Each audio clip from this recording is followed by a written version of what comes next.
Se a gente for falar de rede, a gente tem um grande desafio que acho que é logística, você entender o tamanho do Brasil hoje, as várias peculiaridades que tem em cada ponto do país. Nós estamos falando de um país continental.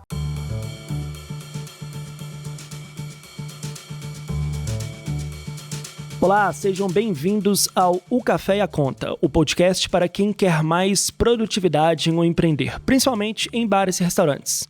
Eu sou Danilo Viegas, chefe de redação da revista Bares e Restaurantes, e no episódio de hoje eu converso com o CEO do Rei do Mate, Antônio Carlos Nasraoui. Vamos falar sobre desafios para o segmento de franquias de alimentação no Brasil. Então, Carlos, tudo bom? Bem-vindo, obrigado por aceitar o convite e estar aqui com a gente no Café e a Conta.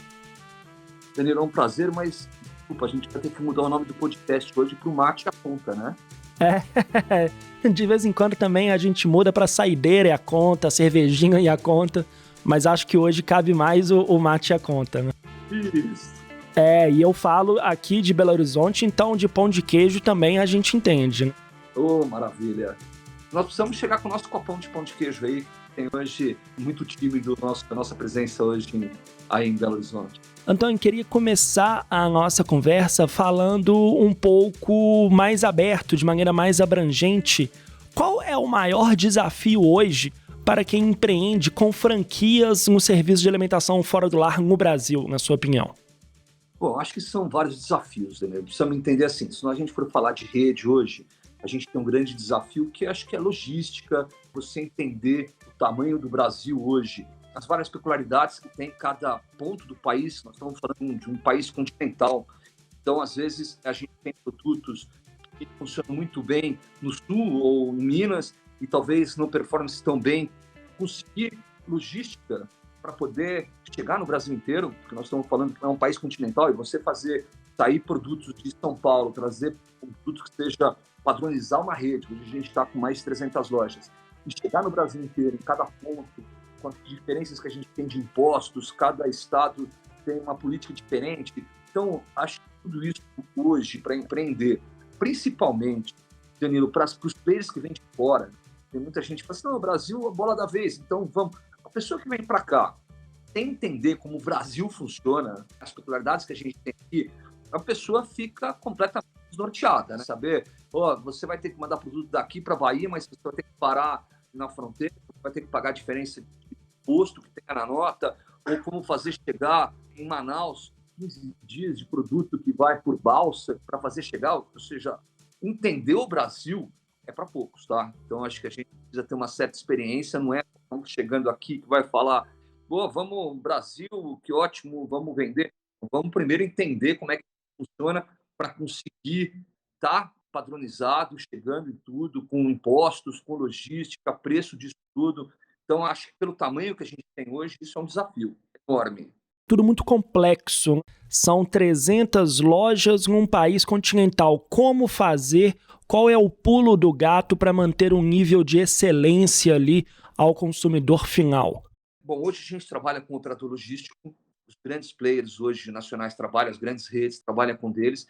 O que ele faz? A gente consegue, com ele, facilita chegar no Brasil inteiro, porque ele acaba fazendo entrega não só para a gente, ele pega os outros clientes que são redes, e as grandes redes hoje precisam ter presença nacional, então uma rede acaba ajudando a outra na logística, e você conseguir viabilizar um frete, uma logística para chegar nas cidades. Hoje a gente trabalha com o operador logístico, a gente tem só há 12 anos na rede. Isso foi, eu acho que um grande pulo do gato, eu acho que foi um grande passo nosso para padronizar e para conseguir chegar em cidades. A gente inaugurou Rondônia agora, faz 15 dias, como fazer chegar o mate Rondônia, o pão de queijo, todos os nossos produtos, através de uma operador logística que consiga chegar em Rondônia com outros players também, para poder facilitar a entrega.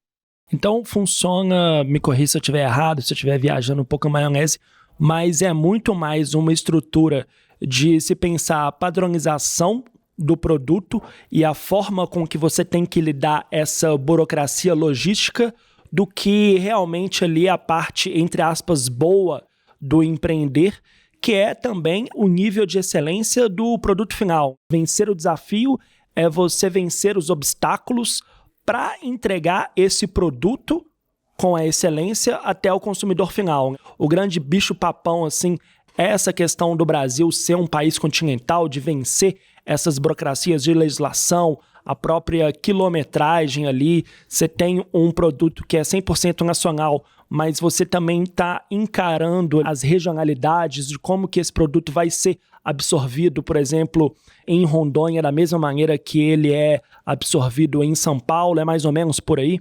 Uma das dificuldades que a gente tem é a logística, lógico, mas isso é o básico para a gente conseguir depois chegar numa cidade e fazer todo o trabalho nosso. A gente tem algumas características. Nós começamos na São João com Ipiranga, aqui em São Paulo. Mais paulista impossível e só com meia dúzia de sabores de mate. Para a gente, hoje, a gente foi formando um mix. Há 40 anos atrás, o Rei do Mate vendia 6 ou 7 tipos, combinações de mate e mais nada. Hoje, com o mix que a gente tem, a gente teve que fazer isso até pelo país continental, porque assim, a gente tem uma loja que eu tenho vários produtos carro-chefe dentro das lojas. A linha de pão de queijo é muito forte, a linha de mate é muito forte, a linha de cafés e cappuccinos, linha de açaí, a linha de sanduíches. Então, eu preciso ter um mix hoje que quando eu entro numa cidade que talvez não tenha o costume daquele produto ainda, até ela conhecer o produto, se adaptar, eu tenho que ter uma outra base de produtos que me garanta o faturamento da loja. Por exemplo, vamos dizer que a gente entre numa cidade que não tem o hábito de comer pão de queijo. Eu estou dando um exemplo muito radical, porque não existe ninguém que não goste de pão de queijo. Mas vamos dizer que a gente chegue numa cidade e que a pessoa não tem o hábito de pão de queijo, ninguém sabe o que é o pão de queijo. Eu preciso chegar até as pessoas conhecerem o que é o nosso pão de queijo, que a gente tem o waffle de pão de queijo, tem um copão de pão de queijo, a gente lançou o fondue agora para ver com pão de queijo. Até eu criar esse costume, até as pessoas conhecerem o pão de queijo, eu preciso ter uma outra linha de produto que me segure o faturamento da loja. Então, toda a linha de sanduíche, de pão de batata, isso tudo é fundamental na logística, porque eu preciso chegar com o meu produto padrão, a loja padrão do Rei do Mate, para a gente garantir um faturamento, garantir a sobrevivência naquele local, até a gente conseguir mostrar, quem não conhece todos os produtos do Rei do Mate, todos os produtos, até a pessoa se adaptar, até a pessoa querer conhecer o pão de queijo, se é aquela cidade que ninguém sabe o que é. Então, eu acho que é uma construção quando a gente chega para a gente expandir. Justamente, você falou sobre essa questão da construção. Eu, enquanto consumidor, enquanto jornalista que falo muito sobre produtividade no empreender, quando eu penso em franquia, eu penso em padronização. E padronização não no sentido fordista de tudo, aquela coisa sem identidade, sem alma. Eu penso em padronização no serviço, na questão de excelência. Então, tirando um pouco essa questão da logística e pensando agora na questão de entregar o produto aos seus consumidores, você falou aí sobre o desafio de entender as regionalidades. Como que vocês estão enxergando aí as mudanças no comportamento dos consumidores, principalmente nesse cenário pós-pandemia, e como que o Rei do Mate está adequando, evoluindo o seu cardápio, o seu leque de ofertas para ofertar mais produtos assertivos para os consumidores? Excelente pergunta, Danilo. É assim, a gente tem 45 anos de empresa. O Rei do Mate tem 45 anos, foi meu pai que fundou. De franquia, a gente completou 30 agora, no final do ano passado. Sim, 92, né, que vocês começaram. A gente começou na São João há 45 anos atrás. A gente alcançou hoje que a gente conseguiu um time não só de uma equipe, quanto um time de franqueados que entenderam qual que é o pensamento nosso da empresa. É inovação. Uma empresa de 45 anos, se ela não estiver se inovando todo dia, não estiver crescendo todo dia, ela começa a morrer. São 45 anos de empresa. Quantas empresas que conseguem chegar a quase 50 anos? A gente precisa se inovar o tempo inteiro. Ela é engolida, né? Ela é engolida. Quando eu falo inovação, não é só inovação de produto. A gente lançou, sei lá, um fondue que nós estamos lançando agora para comer com pão de queijo. Ninguém tem, é um fondue praticamente individual, ou duas pessoas comem bem, mas ele pode ser para uma pessoa só, custa menos de R$ 30 para você comer com pão de queijo. Então, se a gente não trouxer essas novidades o tempo inteiro, waffle de pão de queijo, sabores diferentes de mate, eu preciso ter esse público. É interessante, né, Danilo? A gente, como eu falei, começou na São João. O meu público mais antigo, mais tradicional, está acostumado a tomar um mate com limão. O público mais jovem, ele quer um mate com açaí, ele quer um mate instagramável, ele quer tirar foto, ele quer tomar um cappuccino churros, que é um cappuccino com doce de leite, chantilly e com pipoca em cima, uma pipoca churros nossa, que ele poder tirar uma foto na hora que ele estiver consumindo isso. Então, a gente acaba pegando todo tipo de público. E eu preciso inovar não só em produto, como layout de loja. Quando a gente começou, há 45 anos atrás, ou até 30, quando a gente abriu a terceira loja, e já tinha uma loja que era, a gente estava desenhando um caminho para o franchise, para poder crescer, as lojas não tinham mesa, não tinha cadeira. A pessoa tomava um mate no balcão, tinha que ir embora rápido para dar um lugar para quem estava atrás dele no balcão. Hoje, eu não inauguro uma loja se eu não tiver um conforto para o cliente, se eu não tiver uma tomada para o cara recarregar o celular dele e botar o computador para trabalhar. O consumidor mudou, as informações que chegam muito rápida, as pessoas querem novidade, querem de layout de novidade, querem ter novidade na maneira de você servir um produto. A gente tinha um brownie tradicional nosso no prato, aquele brownie tradicional com uma bola de sorvete. A gente redesenhou ele, lançamento do cardápio que a gente fez agora. Ele virou um brownie na caneca. Ele vem uma camada de pedaço de brownie, uma camada de sorvete, brownie, vem uma jarrinha para você botar a cobertura quente em cima. A gente mudou a experiência do consumidor. Com isso, a gente pegou a mesma, reconstruiu uma sobremesa.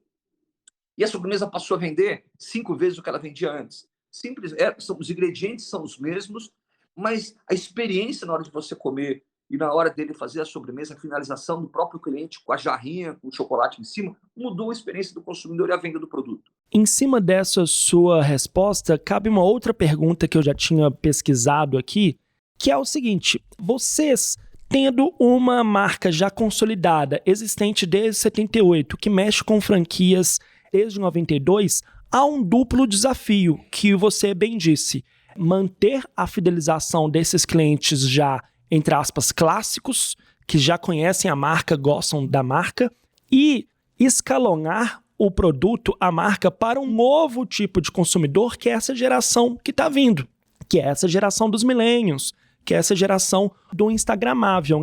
E aí entra uma questão da dualidade, que você já falou, que a inovação está no cerne do Rei do Mate, mas existe para vocês uma dualidade entre a experiência e a conveniência? Como vocês fazem para oferecer o melhor desses dois mundos para esses tipos de consumidores diferentes? Porque se tem um Rei do Mate, por exemplo, em uma praça de alimentação, existe ali uma questão que foi calcada mais na conveniência. Mas hoje, pela mudança dos hábitos dos consumidores, há também esse ponto grande da experiência. Então, como entregar esse calor humano, mas ao mesmo tempo que você está automatizando o serviço, que dá uma coisa um pouco mais fria? É uma equação que preocupa vocês? A rede atende vários segmentos. Eu acho que tem alguns segmentos que a gente aprende a trabalhar. Por exemplo, hospitais. Hoje a gente tem aí 12% da rede está dentro de hospitais e a gente está crescendo. Como opção de cafeteria dentro do hospital. Foi um mercado que mudou no mercado de hospitais. É interessante, houve uma profissionalização da parte de hotelaria dos hospitais. Os hospitais querem trazer um serviço melhor para o paciente, né? Antigamente, existia uma cafeteria dentro do hospital que era aquele mal necessário. Precisa ter uma cafeteria lá para poder atender. Os hospitais viram que ninguém vai dentro de um hospital para ir na cafeteria. Quem vai na cafeteria do hospital, antes de mais nada, é um cliente do hospital. É um acompanhante, é o que for. Sim, a pessoa não vai na cafeteria e aproveita para se internar. Ela está internada e ela aproveita para ir no café, né? E mais do que isso, às vezes a pessoa quer esparecer na lanchonete. Ela está dentro como acompanhante, ela quer sair do quarto para poder organizar os pensamentos. A gente foi aprendendo, ele tem que ser mais pessoal. A parte doce vende mais porque a pessoa tem o eu permito. Em muitos lugares você está de regime. Não, eu não vou porque isso engorda. No hospital existe o eu permito. Olha, eu estou sofrendo tanto aqui, ou minha mãe está numa cirurgia, eu estou num momento tenso. A pessoa se permite a consumir um produto diferente. Então, a gente vai aprender com segmentos diferentes. A gente tem loja dentro de hospitais, dentro de faculdades, dentro de empresa, dentro de aeroportos, rodoviárias. Isso dentro de shopping, que é o tradicional, de ruas. A gente foi aprendendo a trabalhar também, e eu acho que a pandemia também, você falou lá atrás na pergunta anterior, Danilo, a pandemia também trouxe uma série de mudanças. A gente foi aprendendo uma série de coisas junto com a pandemia. Nós temos muitos produtos que não viajam bem. Um café expresso não é uma coisa que viaja com entrega. A gente não tinha um foco em delivery. A gente teve que trocar um pneu com o carro andando no começo da pandemia, de introduzir um delivery sabendo que esse delivery não vai sustentar a loja. Ele tem que ser um plus. Ele tem que ser um incremento na venda, porque o delivery não é uma coisa nem fácil e nem barata de se fazer. Ela tem um custo caro. é um bônus, funciona como um bônus, ou pelo menos funcionou durante a pandemia ali para manter o negócio vivo, como em milhões de empreendedores. Alguns continuam com o delivery porque encontraram ali um segmento forte e outros descobriram que não precisava. Existem comidas que não viajam bem, né? É o caso das famigeradas batata frita, ou até que você falou, um café expresso, um pão de queijo quentinho. Perde-se muito da experiência ali, dessa questão da excelência em detrimento da mobilidade. Sem dúvida. Então a gente foi aprendendo com isso, o que a gente consegue, e a gente trouxe um delivery dos produtos que viajam bem, e a gente sabendo que ele tem que ser um incremento na venda da loja, não que ele roube o faturamento da loja. As pessoas que na loja, olha, a gente tem menos na loja, vamos suprir isso com delivery. Para a gente não funciona, tem que ter um incremento. E também é interessante, né? Muita gente falava assim, nossa, as lojas de vocês de hospitais devem estar faturando muito agora na pandemia. Não, porque as pessoas que estavam no hospital não iam com acompanhante. As cirurgias eletivas pararam de ser feitas. Todo mundo só ia no hospital quando tinha necessidade de máscara, não queria tirar. As equipes médicas, as pessoas que trabalham dentro do hospital, não tinham tempo para parar na cafeteria para poder consumir. É um consumidor importante, esse time que trabalha no hospital. Eles não iam na loja, ninguém queria tirar a máscara. Ou seja, as lojas de hospitais também foram extremamente afetadas, apesar dos hospitais estarem cheios, as lanchonetes não estavam. Então, a gente foi aprendendo muito durante a pandemia. E foi o legal que durante a pandemia a gente também deu uma olhada interna e desenvolveu um layout novo de loja para trazer, aproveitar a hora que a gente passasse por isso tudo. Algumas lojas foram reformadas durante a pandemia, a gente inaugurou algumas lojas da pandemia, a gente trouxe um padrão novo de loja para a hora que o consumidor voltasse para a vida que ele sempre quis não ter perdido, voltar para os shoppings, voltar a andar, voltar à vida do dia a dia, ele encontrasse um Rei do Mate diferente. Então, a gente acabou correndo com isso também. E isso foi bem feliz. Isso foi uma coisa que deu e está dando muito certo, porque a gente tem hoje muitas lojas vindo no padrão novo. Agora, Antônio, você estava me respondendo aí sobre o estudo que vocês fizeram do comportamento dos consumidores em hospital, e eu achei genial, porque é de fato muito estudo, muita análise de mercado, de praça, de como que você pode ofertar ali o melhor produto em determinados segmentos, porque vocês poderiam ter se acomodado nessa questão do hospital. E vocês foram além. Isso é muito interessante. Eu queria falar um pouco sobre essa questão dos estudos para se abrir uma franquia, para dar uma olhada na praça, no produto, nesses 4 P's do marketing, mas queria que você falasse um pouco sobre como que é o estudo. Assim, existe alguma diferença entre esse tipo de análise para quem está no segmento da franquia, para quem tem um único negócio? Qual que é a diferença ali da rede para um negócio individual, sem sócios, sem franqueados? Eu acho que o ponto, no fundo, o negócio necessita da mesma base, do mesmo estudo, do mesmo cliente, do mesmo ponto. O que a franquia faz é trazer um know-how, uma experiência de avaliação disso tudo. Não só de hospitais, como eu falei, dentro dos aeroportos tem uma característica, rodoviárias tem uma característica, dentro de empresa tem uma característica. A gente está com uma parceria com a Leroy hoje, tem inaugurado algumas lojas dentro de Leroy. Ninguém vai até uma Leroy, para no meio de uma marginal, onde for, para ir no Rei do Mate. Nós não somos uma loja de estímulo. Eu não consigo segurar o faturamento da loja. Ou seja, eu preciso atender muita gente, eu preciso trazer pessoas o tempo inteiro para a loja. Cada loja tem uma característica que tem que aprender a trabalhar em todas. Tem pontos turísticos, tem loja em pontos turísticos. No verão, no inverno, o ponto turístico tem menos pessoas. Eu tenho que saber lidar com isso. Eu tenho que botar na balança. Então, às vezes, a gente tem que botar franqueados numa loja dessa, que ele tem respaldo de outras para poder ficar tudo dentro do mesmo cesto. Sobre essa questão do ticket médio, varia muito de acordo com os pontos, assim, de rodoviária, por exemplo, para hospital? Porque vocês falaram que existe uma estratégia também de seduzir os passantes. E eu imagino que não seja fácil, porque pode existir ali um fluxo de pessoas, mas você conseguir reter essas pessoas para o seu ponto de venda, tem que ter um discurso de sedução, um cardápio muito atrativo e um ticket médio também muito atrativo, porque a pessoa ela não está passando ali por uma rodoviária, um hospital, e ela decide gastar R$100. Então, eu achei muito importante quando você falou sobre essa questão do ticket médio um tanto quanto mais baixo e como que tem que ter muita criatividade para colocar produtos relevantes, produtos que seduzam os consumidores, nesse ticket médio um tanto quanto baixo, né? Existe alguma diferença ali do ticket de acordo com o ponto de venda do Rei do Mate? A gente tem um mix de produto, né? Eu acho que eu acabo entrando aonde for. Se eu posso estar num aeroporto internacional, eu posso estar em Belfort Roxo, tem o mesmo mix de produto. Ticket é diferente. Eu também tenho uma tabela de preço sugerido, onde a gente tem uma banda de preço. A gente não consegue ter o mesmo preço no Brasil inteiro. Eu tenho que cobrar ter um preço mais caro no aeroporto, não porque eu quero ganhar mais no aeroporto, porque senão esse produto pode ficar caro em Belfort Roxo e pode ficar de uma maneira que eu não consiga pagar aluguel no aeroporto, porque às vezes o aluguel no aeroporto é muito mais caro. O mix de produtos, por exemplo, um Rei do Mate em um aeroporto, ele pode ser totalmente diferente de um que é ofertado em Belfort Roxo, por exemplo? Produto não. O mix de produto é o mesmo.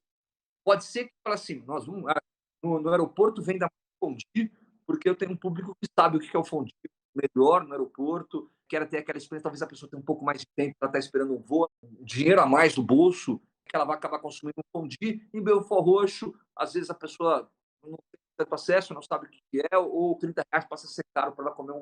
Tá ali com mais pressa, quer pegar um pão de queijo mais rápido, pega um pão de queijo no copo ali. O mix é o mesmo. Eu tenho um fondue no aeroporto e um fondue em Belfort Roxo. Talvez um venda um pouco mais do que o outro, mas o mix do produto é o mesmo. Todo mundo gosta do que é bom. Se eu tiver um produto com preço justo, com boa qualidade, no bom atendimento, eu pego todo mundo. Talvez a gente pegue aquele consumidor de poder aquisitivo mais baixo num dia que ele vai estar no eu mereço. Talvez o cara não consuma todo dia no Rei do Mar. Quando ele vai falar assim, olha, eu quero comer, quero matar a fome, eu tenho R$ 5 no bolso, ele vai comer uma coxinha com suco lá no ambulante. Mas o dia que ele vai eu mereço, ele vai vir no Rei do Mar tomar um cappuccino com borda, com batata. Isso é outra coisa que trouxe depois da pandemia, eu acho, Danilo, as pessoas repensarem como gastar o seu dinheiro. Muitas pessoas hoje querem muito o eu mereço. Eu acho que eu me permito isso hoje. Não é porque é caro, ela vai economizar um pouco disso, um pouquinho mais caro. Lógico, se for um preço viável para ela, mas o que acontece? Se for um pouco mais caro do que ela está acostumada, ela vai, no momento do eu permito, ela vai querer ir na loja e tomar aquele café que ela viu uma pessoa tomando. Antônio, deixa eu abrir um espaço aqui até para não fazer necessariamente uma pergunta, mas um elogio. Todas as suas respostas, eu percebo que vocês conseguiram vislumbrar e oferecer um leque de produtos que vão de acordo com a realidade do Brasil e do brasileiro. Isso é muito interessante, a gente ver uma marca nacional fazer, entender o comportamento dos consumidores, oferecerem esse leque de produtos muito interessante, seja para quem está, como você falou, no aeroporto ou em Belfort Roxo, porque são regionalismos diferentes do norte ao sul, mas vocês conseguiram ofertar um leque de produtos que abrange essa gama. Isso é muito interessante, uma marca conseguir fazer isso e em vários frontes diferentes, porque geralmente o que a gente costuma ver é um segmento um pouco mais nichado, mais fechado, né? Olha, o meu ticket médio aqui é R$150 e não se fala mais nisso. Então, se você não está disposto a gastar isso hoje, ninguém passa por aqui. E o cara tem ali um segmento AA ou um mais de classe média alta e tá tudo bem, não tem um erro. Mas vocês conseguiram permear um pouco a identidade, o imaginário do brasileiro. Eu acho bem legal, assim, eu percebi muito isso nas suas respostas, viu? Tem algumas coisas, Danilo. Eu acho que sorte, visão do meu pai, ou enfim, tudo meio junto. A gente trabalha com um produto hoje principal, o meu produto principal hoje ainda é um produto novo, e é um produto ainda que ainda vai crescer muito, está crescendo no mundo. Quando a gente começou há 30 anos atrás, você chegava no supermercado e você encontrava um pedacinho assim de gôndola, embaixo, escondido, de produtos não carbonatados, produtos, vamos dizer, mais saudáveis. Hoje, você vai no supermercado, são corredores e corredores de todo tipo de sucos, produtos não carbonatados. As pessoas estão procurando uma saudabilidade. Isso é um caminho sem volta. A gente começou há 30 anos atrás, esse mercado ainda era menor. Ele está crescendo e ainda tem muito a crescer. Essa saudabilidade, as pessoas preocupadas com isso. Então, isso de trazer muita coisa com arte, o Romero Brito, Gustavo Rosa, Ziraldo, os nossos uniformes são como fizeram com o Erkovic e agora com o Ronaldo Fraga. A gente costuma trazer ícones. É uma exaltação à brasilidade, né? Cara, qual é a minha marca? A minha marca não é King, minha marca é Rei do Mate. Eu preciso assumir essa brasilidade, trazer novidade, inovação, trazer coisa nova para o consumidor. Isso o consumidor quer, ele necessita disso hoje.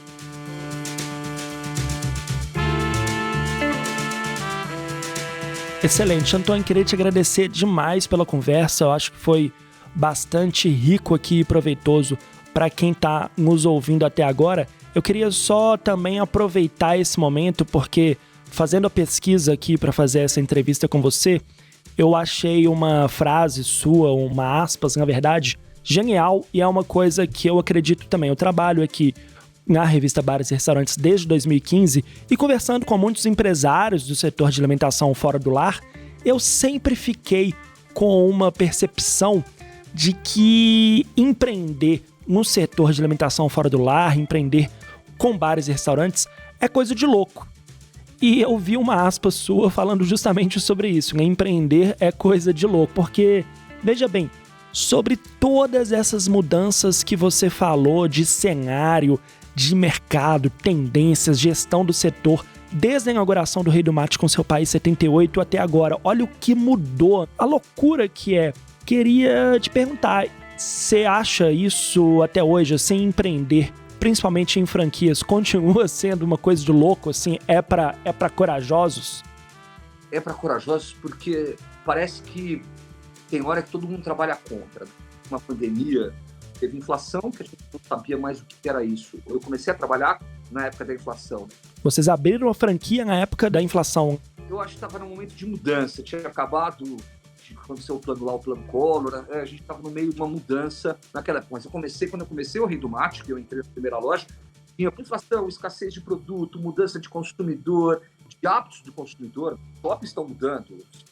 É uma coisa... Você vê, a gente não entrava num shopping assim, antes da pandemia sem saber qual era a companhia de cinema que tinha no shopping para saber se trazia muita gente, se trazia lançamentos ou não. Hoje, o streaming está dando uma chacoalhada nesse mercado. O cinema não é mais aquele empreendimento que traz um fluxo enorme. Não é mais aquela âncora, né? Então, a gente foi aprendendo o tempo inteiro. E é uma coisa interessante, o segredo é a barriga no balcão. Hoje, se você estiver com a barriga no balcão, você não vê o que está acontecendo na sua loja. Você, no lugar de você estar com a barriga no balcão, você tem que olhar a tua loja como consumidor. Porque se você estiver encostado, você não está vendo o que está acontecendo atrás de você. Você tem que olhar a tua loja do lado de fora do balcão. Você tem que ver se a loja o café está bem tirado, se o mate está bem gelado, se o pão de queijo está bem assado. Se ninguém comprou um mate e largou na metade, ninguém compra o produto para largar na metade. Se a pessoa largou, ou a temperatura está errada, ou o produto não foi feito certo, você tem que se preocupar com o layout da loja. Se você esquecer um vidro de Veja multiuso em cima da geladeira, depois de 3 dias ele virou decoração. Se você olhar como consumidor, você tem que olhar a tua loja e dizer, não, aquela lâmpada está queimada, eu preciso trocar aquele vidro que está em cima da geladeira. Aquilo lá eu não vendo álcool com pano em cima, Perfex em cima. Aquilo ali está errado, não é o lugar dele explicar. Então, olhar a loja como consumidor é fundamental. E passa uma imagem ruim, né? São pequenos atos que dizem muito, né? Você tem que olhar a tua loja como teu consumidor, você é um consumidor. Quando você vai no casamento, você procura botar a sua melhor roupa. Que apresentação que você vai dar? A tua loja tem que estar com a melhor apresentação. Excelente, excelente.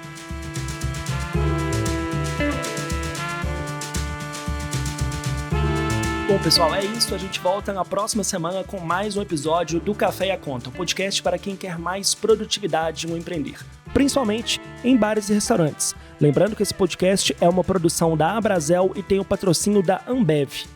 Esse episódio foi apresentado por mim, Danilo Viegas, teve a direção de Paulo P. Silva e Lucas Macedo, produção de Guilherme Paixão e as redes sociais são de Flávia Madureira. Um abraço e até a semana que vem.